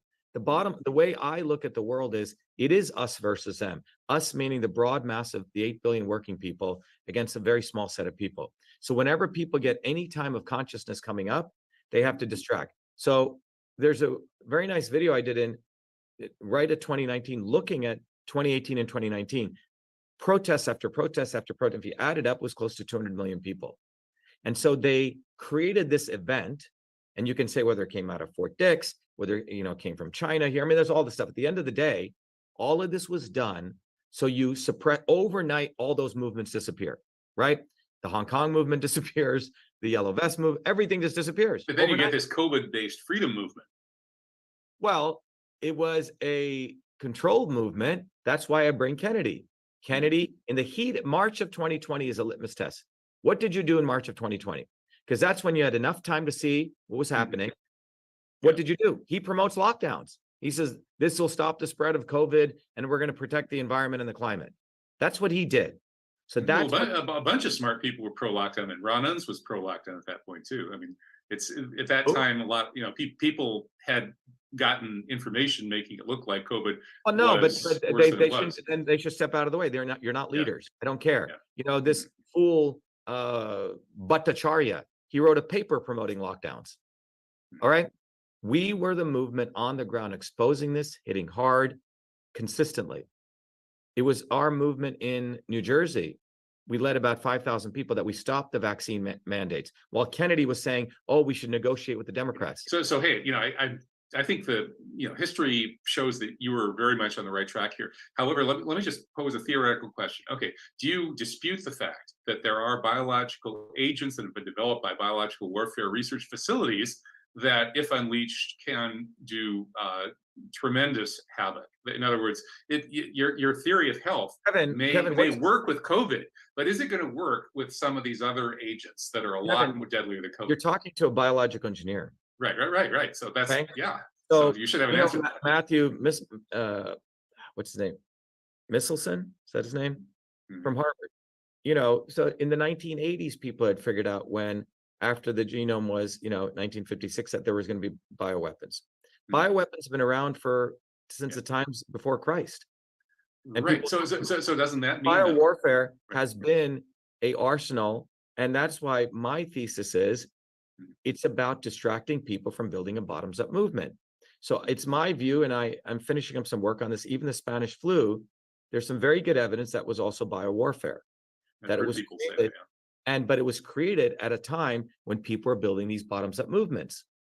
So in my view, whenever people mobilize organically bottoms up, that's what scares the elites. They may use divide and rule to divide people. They may put a pandemic, like you said, like a capitalist crisis. They have a bunch of. They may do a bioweapon. I'm saying they have a range, an infinite set of arsenals that they can do. Bioweapons, 9/11, let's blow up a building, let's drop a nuclear bomb. We don't know, they got a whole bunch of things. Everything they do, though, is to make sure we don't mobilize a bottoms-up movement. And that's essentially what I want to talk about. So so what we tell people to do is go to Shiva for President, download this flyer. The most noble thing you can do is download this, keep them, print them out on black and white, and hand them to your friends. Now, why is this important? Because it's forcing people to make a connection with another human being, which we're taught not to do. Social media is very easy not to literally have a visceral connection. So that's one thing. And we'll get about 50 million of these out. The other thing we get people to do is take one of these bumper stickers, put them on the back of your car. Why? About 100,000 views are seen. You get more views from this than you would from a little tweet that you do on social media. And then the third thing we tell people is none of this is going to be clear unless you take a little bit of time and you understand we've created a curriculum on this so people understand it. We've created a community, right? We have a global community now, about 500,000 people in 120 countries, and we all support each other in understanding this dynamic. Why you must eviscerate a Kennedy and a Tulsi Gabbard. Why you must expose the real evil of a guy like Bernie Sanders. It's Trump and the Clintons and all those things. That's pretty easy. These people are the wolves in sheep's clothing. And once more and more people understand this, that's when we end human suffering quicker, because these people are created to prolong the suffering. I mean, go look at the Vietnam War. You had this whole wing of the establishment promoting as though the Democrats were anti-war until 1968, when all these students get their heads bashed in outside of the Chicago Convention. And then the quote unquote hippies wake up and say, shit, both the Democrats and the Republicans are one. They're all pro-war. But it was this diluted concept of giving these arguments. Oh, these people aren't that bad. Oh, you really think Tulsi Gabbard, do you think Kennedy's that, or, Mhm. that notion. And when people broke from Lyndon Johnson and people broke from the left wing of the Democratic Party, and obviously the right wing was totally pro-war, that's when the war ended in 16 months. So the goal is, do we want to accelerate human suffering or do we want to decelerate it? What do we want to do? And in my view, it is bottoms up movements. And Kennedy will prolong human suffering. Let's finish the interview with a couple of sort of specific policy changes that let's say this movement, God willing, succeeds. What specifically gets changed that changes human suffering? Let's not talk about the broad generalities of systems theory and such, but let's just talk about like something really concrete, something concrete that's going to affect some. So first of all, everyone should come. John will put up on our town hall every Thursdays at 11 a.m. Every Thursdays at 8 p.m. I run these town halls. It's probably an 18-hour day for me, and I have to be very careful with my voice because it's on the ground. People are like, wow, I get access to Dr. Shiva. Yeah, you don't get access to Trump. You don't get access to these people, but I'm live. Yeah, and I appreciate that you've taken this much time to answer these questions. Well, this is the difference because no other candidate is talking about that curve, because it'll implicate under that curve is all of them. So it's a great thing to put on the front page. From the policy perspective, that curve shows every one of the elites, every politician, every academic, every person of note has not talked about that. It's a very graphic representation of the failure of the establishment, the rulers of today. Yes. What better illustration could you possibly find? Yeah, Booby Kennedy's been taking money for decades, Children's Health Defense Fund. What the fuck have you done? Nothing. All right. Every single one of them, the Clintons, the Kennedys, the Trumps, the Bidens, the Reagans, all of them are responsible for that. So once you get to that point, then the second question you asked very brilliantly was, what's causing that? Right? What are the things really causing that? Well, that leads to understanding it's not any one thing. It's a bunch of things that have caused that. The fact that we've destroyed people's immune system. We have an environmental policy that's screwed up. We don't teach kids how to think. There is no real great innovation going on. We don't have governance. The economy is destroyed, right? So every one of those, I just gave you 6 items. Every Thursdays at 11 a.m. or 8 p.m., we actually give the solution to those things, concrete solutions. Okay. So we have to come back to the webinar for the concrete solutions. Yeah, give me one concrete solution you've come up with. Yeah, I'll give you all of them. In fact, I'll give you the pricing on all of them. Okay? But everyone can come, right? It's open. We don't ask people for donations. I've not asked for 1 cent on this thing because we give away stuff. People give us money. I give them courses. I give them books.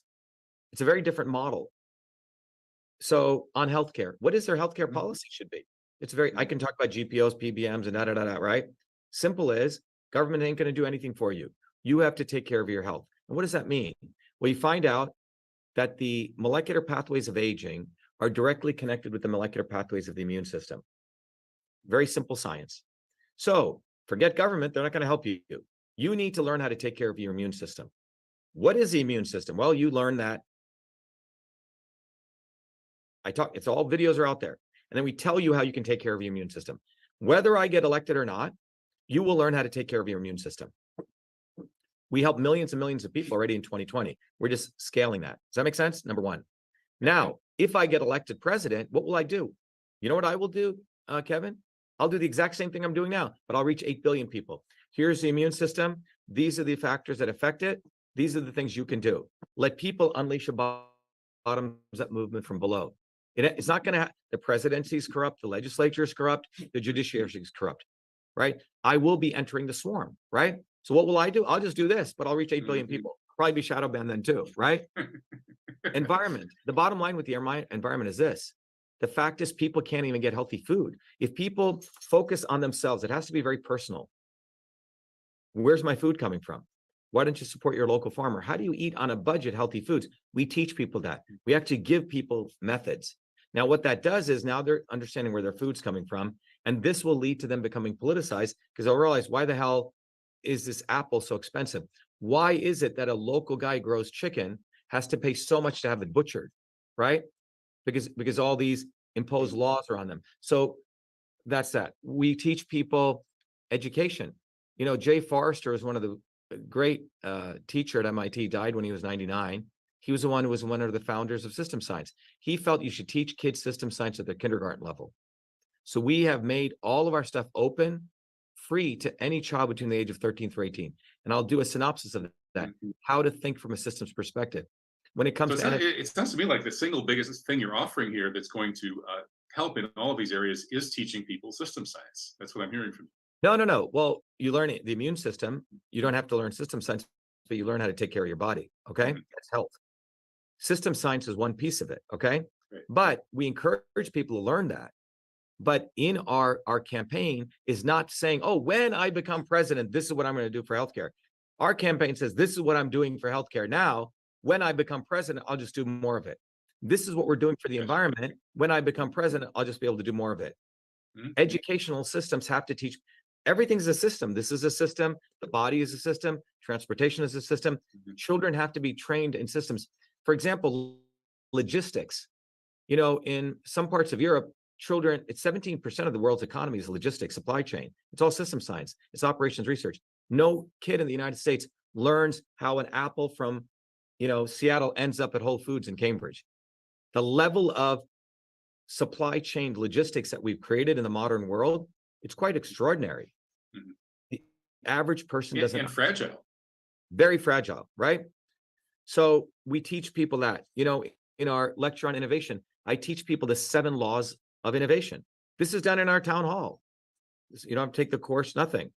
And then when we talk about governance, we actually teach people, you know, I give lessons on if you're going to build a small company, how do you hire people? How do you fire people?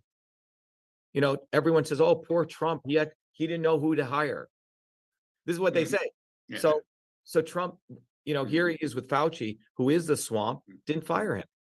He brought in Pompeo and Bolton and Bolton, all these Jared guys, Kushner, right? and Every single one of them. And then when it comes to the economy, you know, 90% of the CEOs, Kevin, don't even know the difference between a balance sheet, an income statement, and a cash flow statement. We teach people that. I don't know if you know that. So people aren't learning where money comes from, how you manage it. Why is it my dad comes with $75 and then he buys a home within a few years, right? How do you save? You know, in 2008, when banks failed, many of the Indian banks didn't fail because there's a culture of saving, right? A culture of not when you get your check from the government, you go buy some Kim Kardashian nonsense, right? Same thing in the Islamic world too, actually. Yeah, it's like a very cultural model of having reverence for labor and frugality, right? In a deep sense. So that's what we're teaching people. And this does not involve government. Now, if I become president, we'll just teach people more. The more we teach people, they will build a revolution bottoms up because they'll realize, wow, it's so hard to get fresh food for my local farmer. These are the policies I'm going to have to change. You're taking this presidential notion of the bully pulpit to the next level. Exactly. And that's what I think you nailed it. The presidential, the best thing I can do is, because I can articulate, I can speak reasonably well, I can connect the dots, is to use a bully pulpit of the presidency to unleash a systems revolution, bottoms up. That's a good concept. The concept is when an individual raises their consciousness, they're going to do stuff. Right now, having understood the system's dynamics, I have to look back in a very humble way. What is a role I can do? And what are the skill sets I have? What are the unfair competitive advantages I have? Well, I know science, I know how to articulate. I've spent my time understanding this, and I know how to build a movement. So that's what we're doing. So our presidential campaign is a campaign about you. And by the way, Kennedy literally comes, he sends his people, they come to our events and copy our stuff. So I had done about 2 months ago, I said, we are the tip of the spear for years of a global movement, and it's about you. He literally takes those words and does a video. You know, when I exposed him in 2020, because, you know, I went to an event with him, and this movie I did with him, you know, I went to his Aspen thing with my former partner, Fran Drescher, and I won the, you know, he brings all these mucky mucks to Aspen, and everyone puts $1 million gets contributed, right? So I know all these guys. So I know these people. Okay, it's not I'm a theoretician. I've been in the fishbowl. Okay, but when in 2020 I started seeing all these contradictions, many people are like, Shiva, don't expose Booby. Work with him. You can be as popular as him. You know, all these mothers love you. This is in 2019. Mm. And then when I saw these contradictions, I had to do the custodial work like that untouchable, cleaning the fucking toilets, and I had to expose the shit about Kennedy. I lost 20% of my followers, but it was the right thing we did, Kevin, because this is what people need to do. And that's how we need to break people from these morons, from these scumbags who are all part of the top-down model. Mhm. The Kennedys don't give a fuck about you. No, do you really think that his campaign is going to pick up enough steam to actually have any effect at all? His job, please understand why he exists. I know you think he's a negative effect. I'm just questioning whether he's even His have job enough is to be. his job is to distract a bottoms-up movement and to put it onto him and to make money for him and Children's Health Defense Fund. That is his job. Okay? He is the master of distraction. That's why he's created, and that's why my tweets have been squeezed and he gets promoted. And he watches everything we do. In 2020, when I exposed him, every day, it must have done 10 videos. He got so angry, he wrote a blog post saying that I run a vaccine company. Smear campaign, classic Kennedy style. He said, I'm friends with Bill Gates. And he goes, I work for the Clintons. I had to sue him in federal court. Do you understand why I fucking hate this guy, Kevin? Sounds like it, yeah. Well, it sounds like if he copies everything you do, he's going to come on my show for an hour and a half and yell at you. I'm just kidding, but no. What I'm trying to say is, you understand what he did when I exposed him? Yeah. He put out a blog post saying, I run a vaccine company. Yeah, that's completely insane. That's So did you get him to retract it? We filed a federal lawsuit. It's still alive. 92 million. Still going. Yeah, and then he evaded service, and then he defaulted, and then my own attorney said, oh, he liked Kennedy, and he didn't do the service right, so I have to resurrect it. That's a level of Kennedy bullshit that everyone needs to remove out of their fucking brain. Okay, well, that's the hardcore version of an argument my audience has heard quite a bit from people like Kat McGuire. Sam Husseini, he keeps saying this, but he won't say it on my show. He keeps bailing out at the last minute every time he's about to come on my show. So Sam, you got to come on here and tell me if you think that Dr. Shiva is barking up the right tree, and I know you do actually, Sam. Sam, come on the show and give us your 2 cents. Tell Sammy should grow some balls. And why is he kowtowing to Kennedy? Kennedy's a fucking pussy. Okay? He's not kowtowing. He's saying the same stuff you're saying. No. But by not vocalizing it. Yeah, you have to vocalize the thing at the right time. Well, he needs to come on my show and vocalize it. I don't care whatever show. He should vocalize it. Every person who understands what I've shared, there's nothing debatable here because it's all fact. Kennedy people had to be vaccinated before they came to their home, then blamed his wife.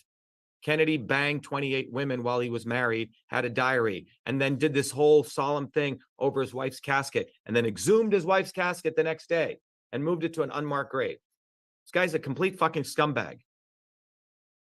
Okay, should we leave it there, or do you want to leave it with a more uplifting? I really want to. I think part of what I wanted to do was, the other scumbag in this model is Tulsi Gabbard. Okay, 2 scumbags are going to unite, and the way I titled this was Tulsi Gabbard is a military-industrial academic She is a military complex. So people should recognize that we live in a world right now that the movement for truth, freedom, health which never existed before, to expose the not so obvious establishment, which has always gotten away with it. Historically, they create the not so obvious establishment.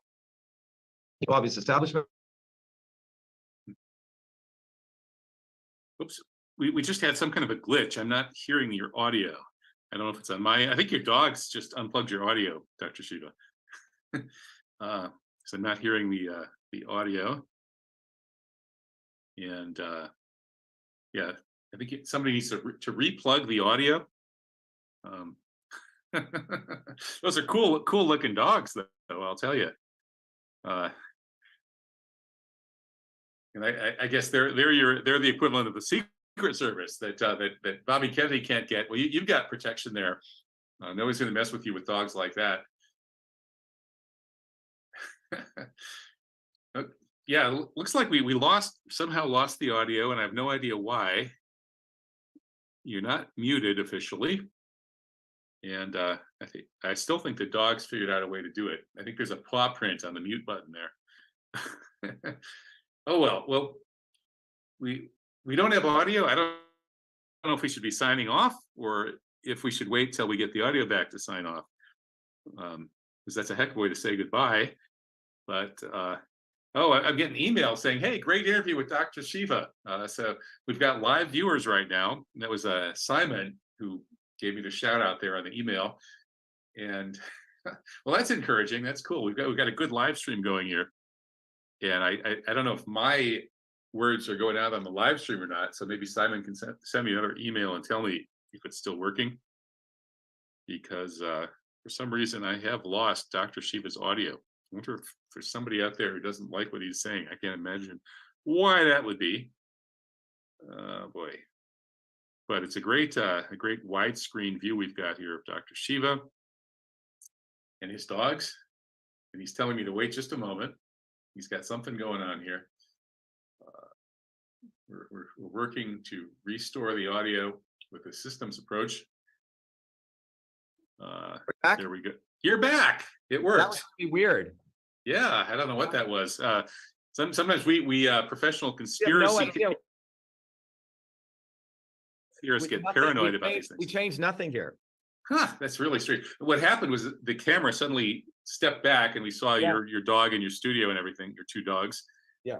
So I blamed the dogs. I thought there was a paw print on the mute button, but no.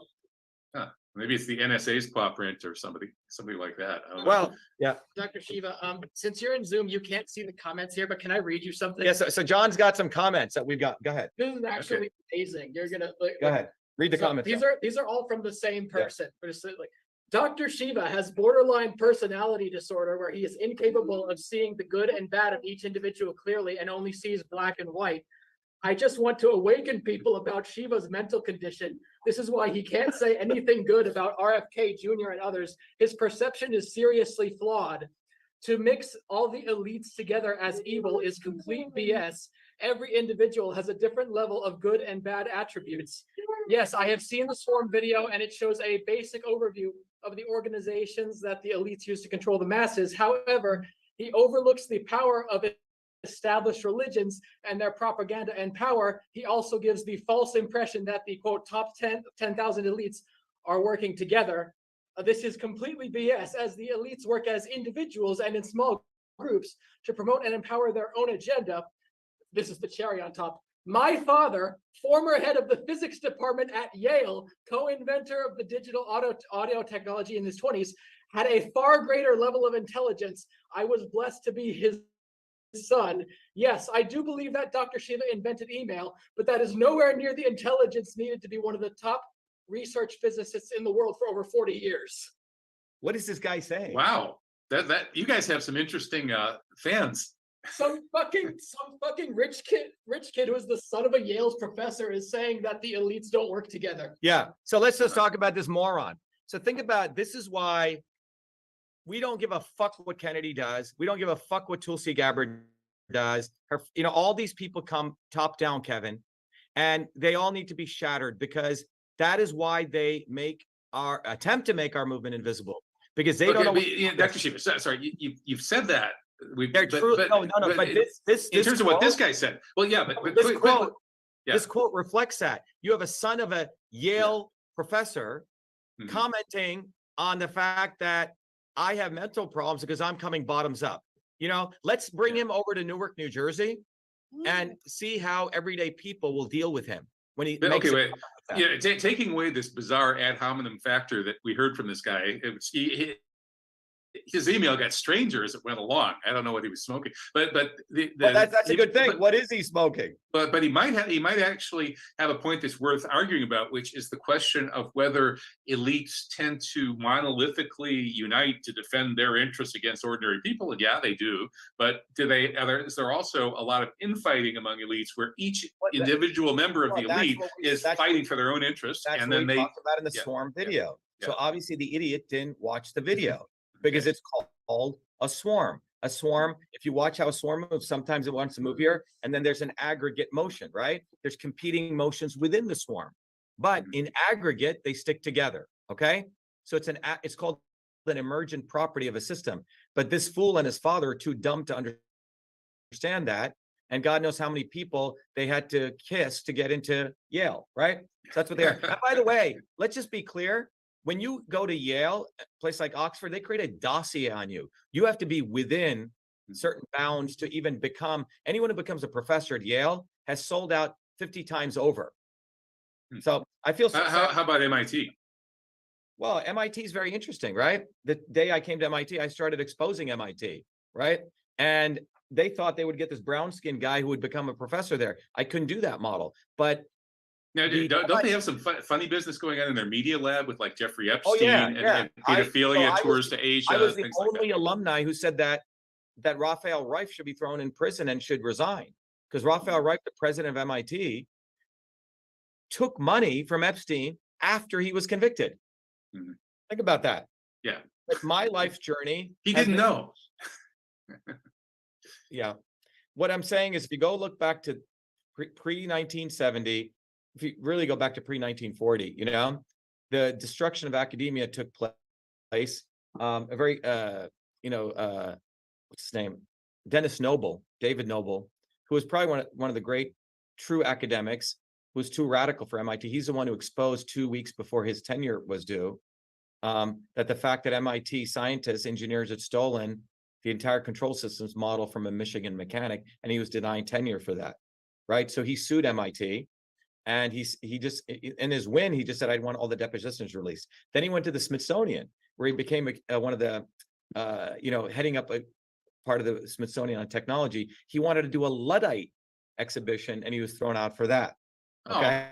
Oh, man, that's too bad. That's a great topic. And then he was at York University. He was saying, why are the Zionists getting preferential treatment, even though he himself is of a Jewish background? And then he was thrown out for that. Interesting. Cool. Well, speaking of the Zionists, Dr. Shiva, I've been labeled an anti-Semitic conspiracy theorist by the ADL,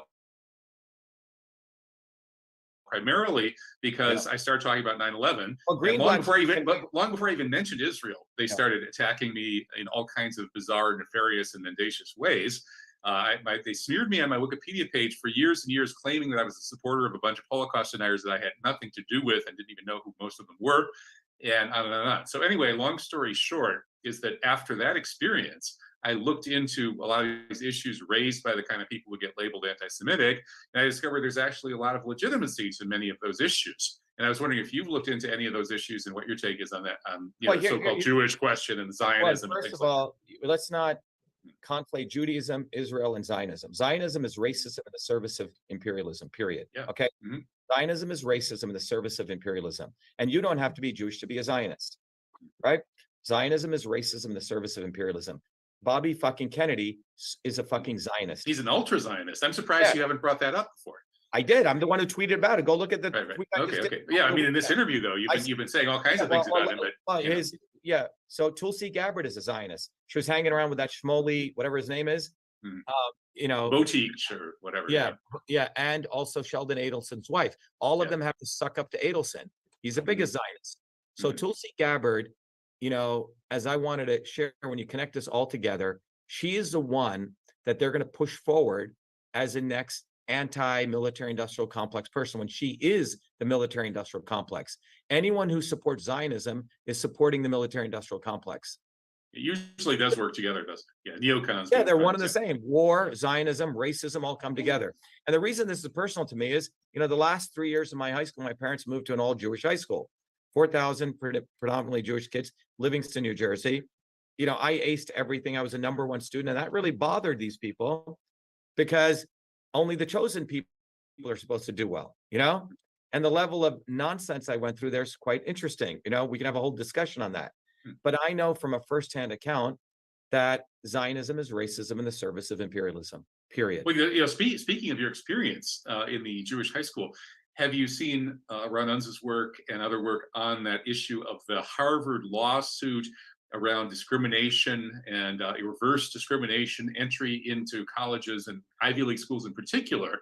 Unz's work shows that not only are Asian Americans being massively discriminated against in Ivy League admissions, but white non-Jewish students are being discriminated against even worse than the Asians. And the biggest beneficiaries, of course, well, naturally, African Americans are big beneficiaries in terms of discrimination in Ivy League admissions, but Jews turn out to be massively at X level of achievement and test scores, your chance of getting into the Ivy League go up something like 700% if you happen to be Jewish. And so there's a guy at the Harvard Ed School who did a thing. He says, rich, dumb kids are getting into Ivy League school and smart, poor kids are not. Okay. And you can take that any way you want, right?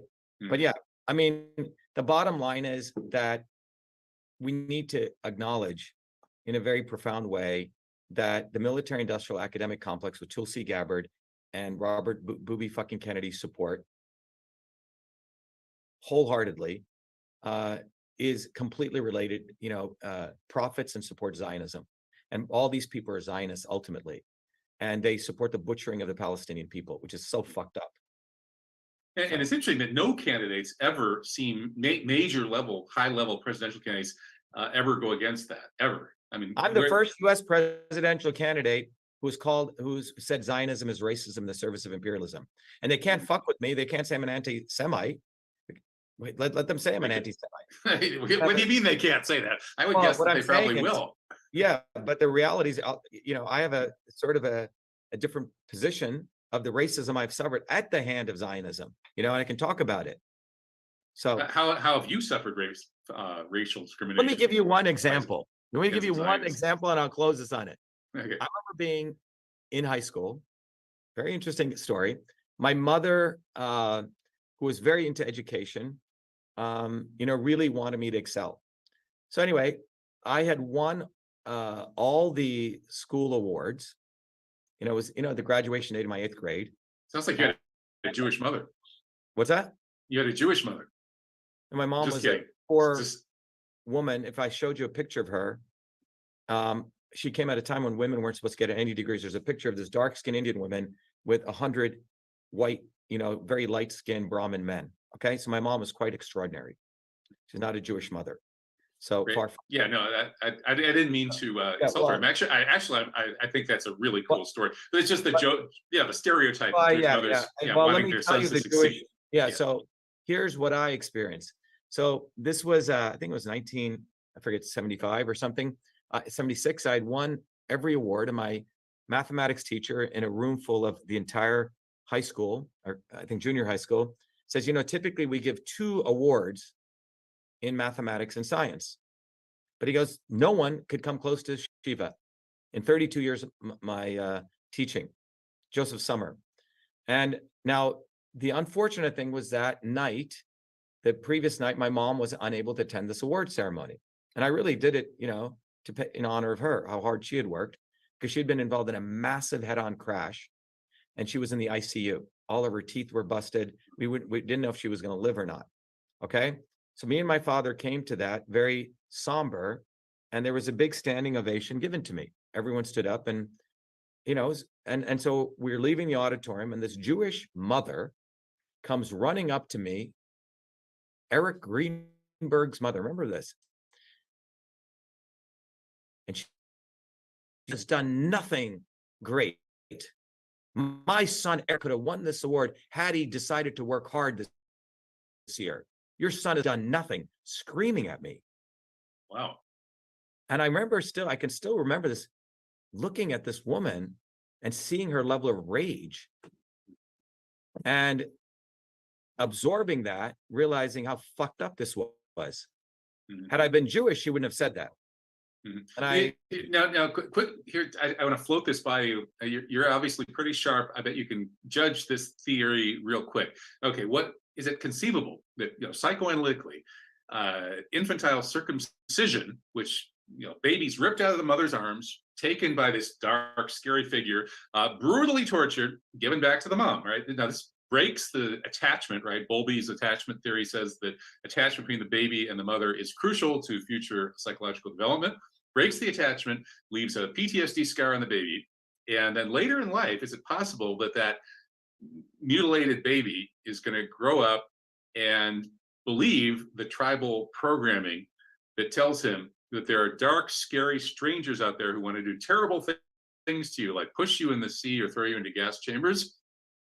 And of course, it turns out that the actual scary stranger that created that whole complex was the rabbi himself. Is that something that Sigmund Freud would Yeah, perhaps I don't approve know. of? I don't know. I mean, we could, Yeah. I don't want to speculate. Because what you just Yeah. described shows, you know, it Well, shows all a I know kind is of, what I've experienced, Yeah. right? Yeah. Was this utter nonsense, you know? Mhm. So, but anyway, I think the bottom line is that anyone listening here should understand that my candidacy, you know, our movement, there's been nothing like this ever. It's truly a bottoms up movement. I represent somebody who's actually had to fight. You know, I don't give speeches saying, oh, you know, I understand your plight. No, I have lived that plight. So it's time people get off their ass, stop being theoretical, stop being academic about this, recognizing that our movement exists, and roll up their sleeves, go to shivaforpresident.com, volunteer, get a bumper sticker, and become part of this movement, period. That's it. Dr. Shiva, you are an honorary truth jihadi. I appreciate your outspoken devotion to calling it the way you see it. Keep up the great work. God bless. And I do Thank you. hope to stay in touch with Thank you, Kevin. Okay. Take Be care. well. Thank you. Best You to you too. and your family. Bye-bye. All right. God bless. Bye.